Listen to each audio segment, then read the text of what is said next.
Bonsoir, chers amis, chères toutes, chers tous.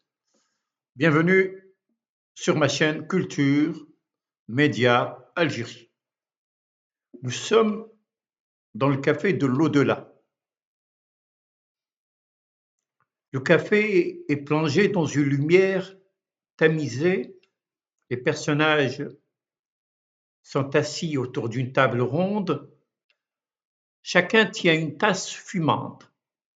Le silence est lourd, presque sacré. Je prends la parole, le regard grave. Moi, d'une voix posée, mains jointes. Mes amis, bienvenue encore une fois dans ce café hors du temps. Aujourd'hui, nous recevons Ibn Khaldoun, George Orwell, Federico Garcia Lorca, Emmanuel Todd, moi, et pour clore, Omar Khayyam. Le monde nous parvient en rumeurs.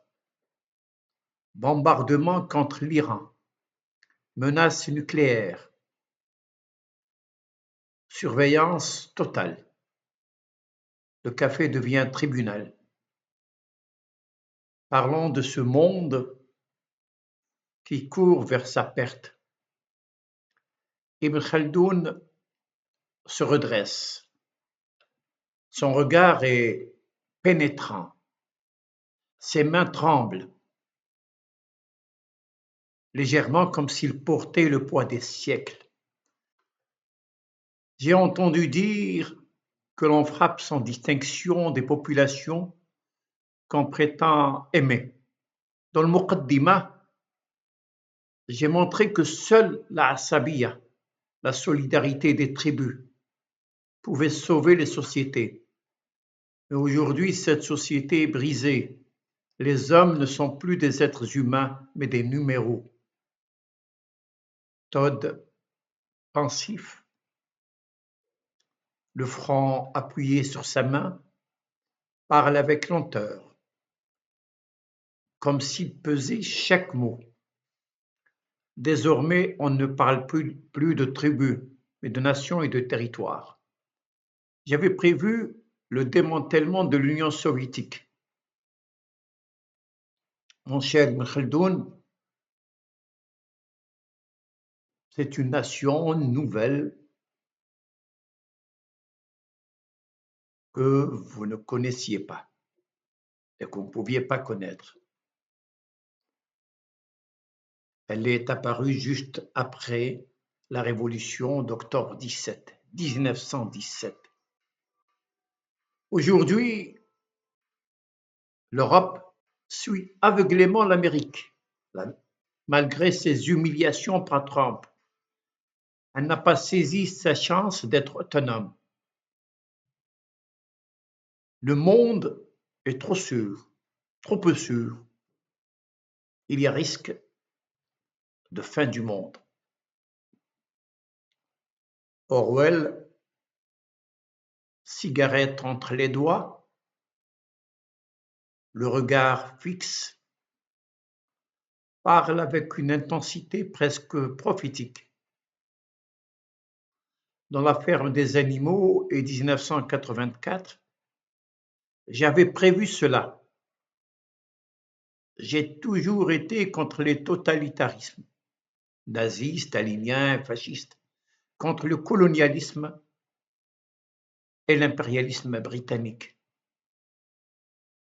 J'ai inventé Big Brother pour montrer que la surveillance deviendrait totale. Et comme vous me le dites, elle l'est. Elle y est aujourd'hui.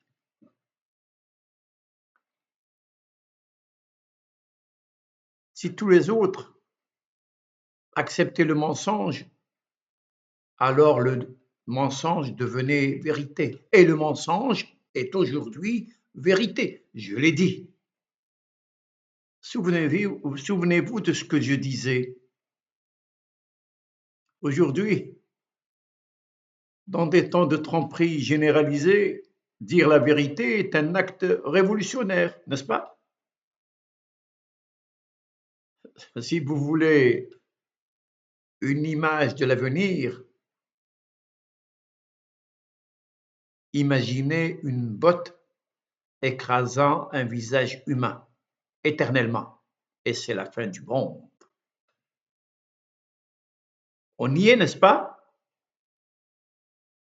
Je me penche en avant, les yeux brillants, la voix vibrante.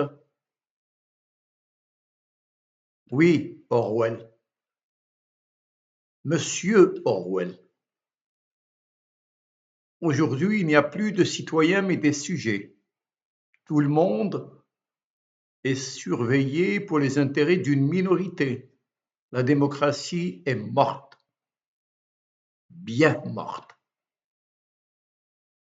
Dès que tu touches les intérêts vitaux d'une minorité agissante, tu es liquidé. Mais qu'est-ce que la démocratie? Dépouillée de tous ces éléments favorables aux petites gens.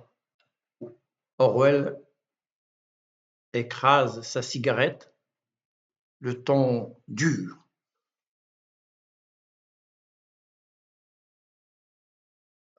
Il parle à propos du langage politique, du mensonge généralisé.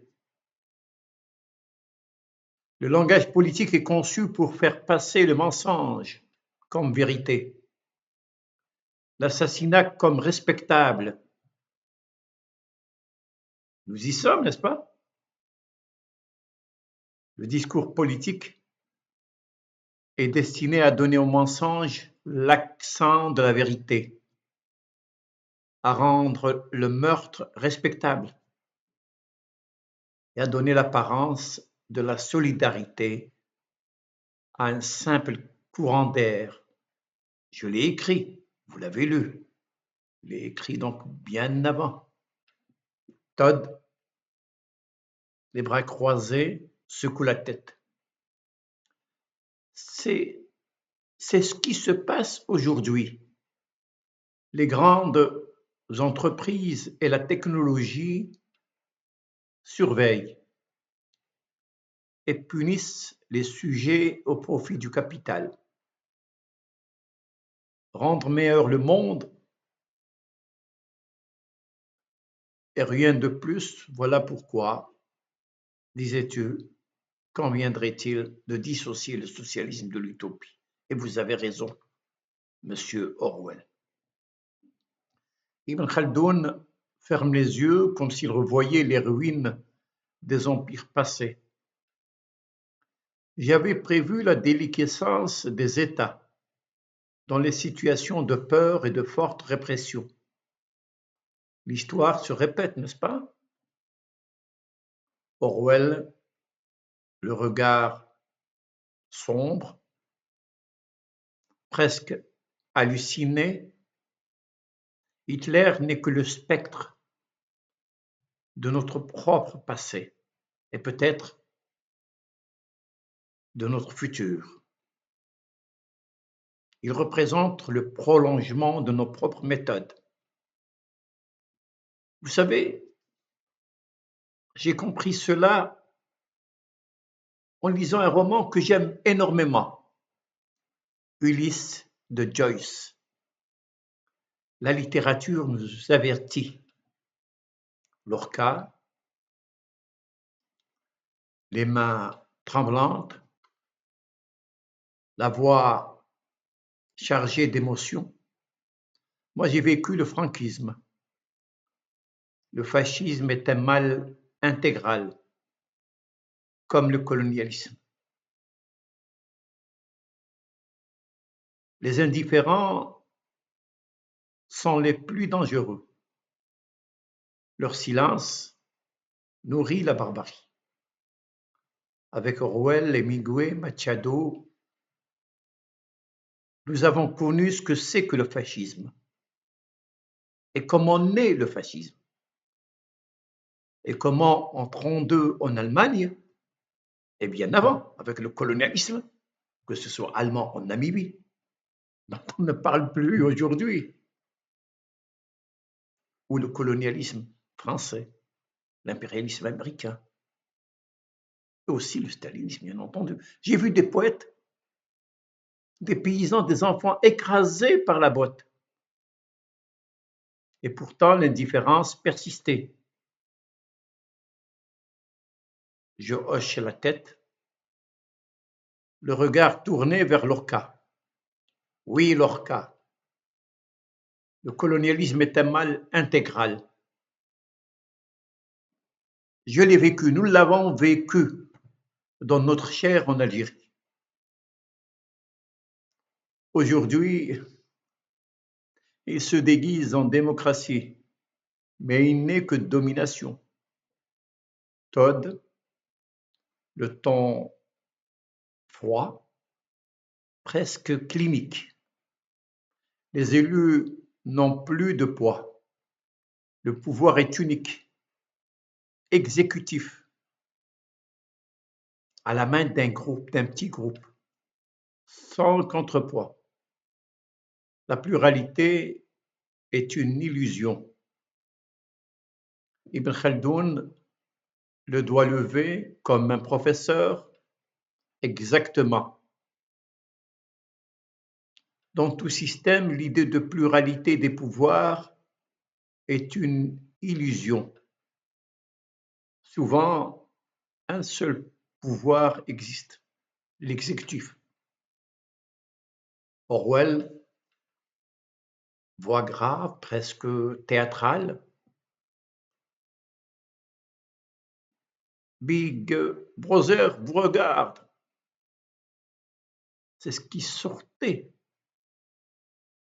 de mon livre 1984. C'est ce que je voulais montrer aux gens, mettre en garde contre ce danger. Surveillance sans limite, censure, propagande, bannissement des libertés individuelles, jusqu'à l'amour lui-même. Oui, on me dit que 1984 fascine. Je suis content. Je suis content.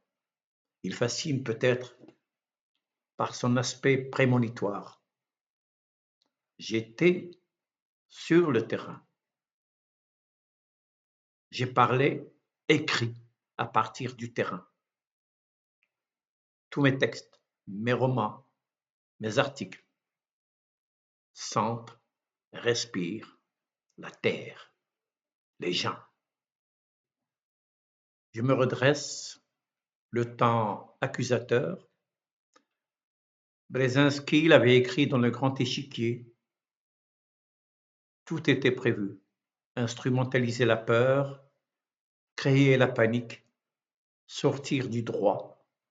C'est ce qu'on peut appeler simplement le néofascisme. Orwell, le poing serré.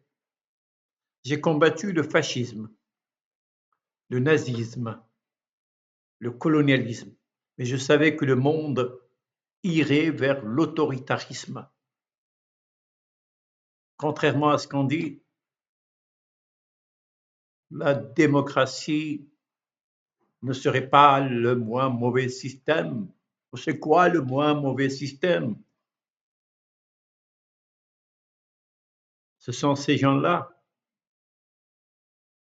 qui ont nourri, donné vie à Big Brother. Aujourd'hui, Big Brother est partout. Subitement, apparaît Omar Khayyam. Omar Khayyam, Omar Khayyam, calme, un sourire mélancolique, tenant une coupe de vin imaginaire. Sa voix est douce, presque chantée. Il est au courant de ce qui se passe aujourd'hui dans le monde, informé par Emmanuel Todd et moi, et par d'autres avant nous. La nuit n'est peut-être que la paupière du jour. Il parle en usant de métaphores. Une chose est certaine, la vie s'envole. Une chose est certaine, et le reste n'est que mensonge. Silence, les personnages baissent la tête, le café s'éteint doucement. Ce 9e épisode du Café de l'au-delà est une pièce vivante, une méditation sur la mort de l'homme, la fin de la pluralité, la montée du néofascisme, mais aussi un acte de mémoire. Rappeler que la vérité, la poésie, la solidarité sont les dernières armes contre la botte qui écrase. Merci beaucoup, chers amis, de votre écoute et à bientôt.